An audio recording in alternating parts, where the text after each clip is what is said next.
All right, thanks so much. As we look at what's going on across central Alabama, temperature-wise, this is the biggie. This is what we're watching very carefully. And I'm getting reports in now on Twitter of some icing across Wedowee as well as Randolph County. And across, and it's 35 where? Birmingham. Birmingham's down to 35 degrees, okay?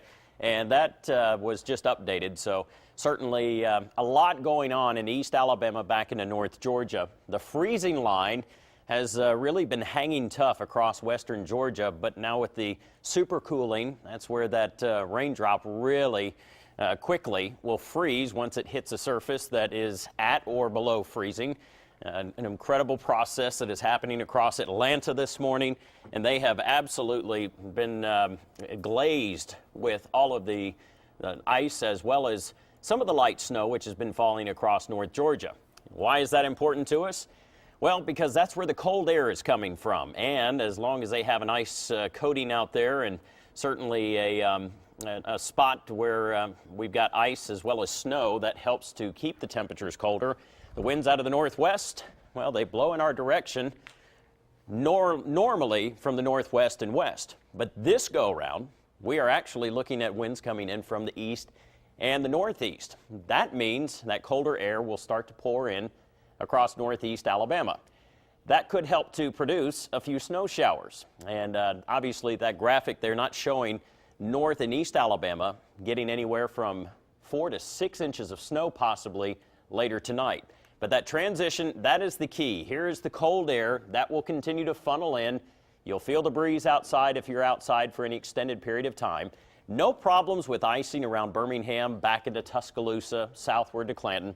While temperatures are getting colder now, we don't have any icing reports throughout most of our viewing area. The exception, though, near Wedowee, trees as well as roofs now getting covered with ice.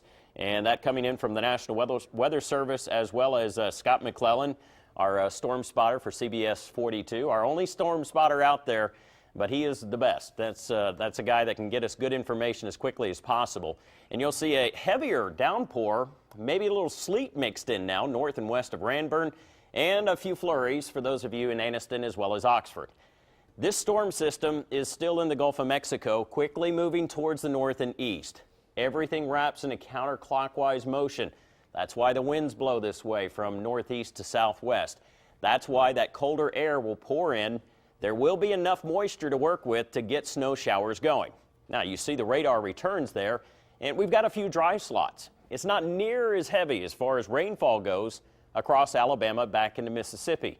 But you have to understand, once you get that transition from rain to snow, it doesn't take nearly as much water or moisture to produce snowflakes. Now, everything is it's tenfold.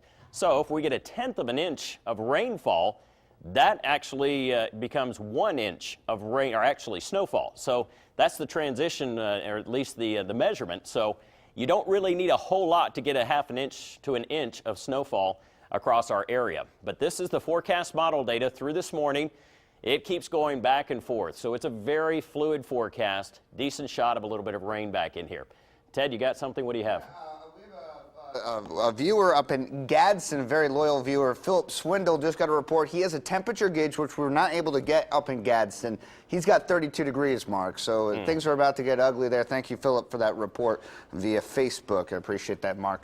Yeah, that is crucial because, as I mentioned earlier, the FAA has to come down and fix that, and they haven't yet at the airport there in Gadsden. So Philip getting us good information out of Etowah County that is now 32 degrees.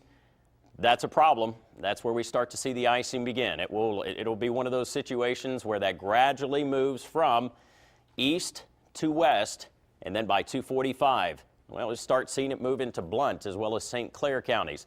Eventually, the snow chances increase around Birmingham by 5 o'clock. That lasts until 6 o'clock. And throughout the course of the night, we still have a decent shot at snow showers. That's an update on what's happening right now. We've got more data coming in, and it is happening quickly, but we do have to check traffic. So here's Katie Muse.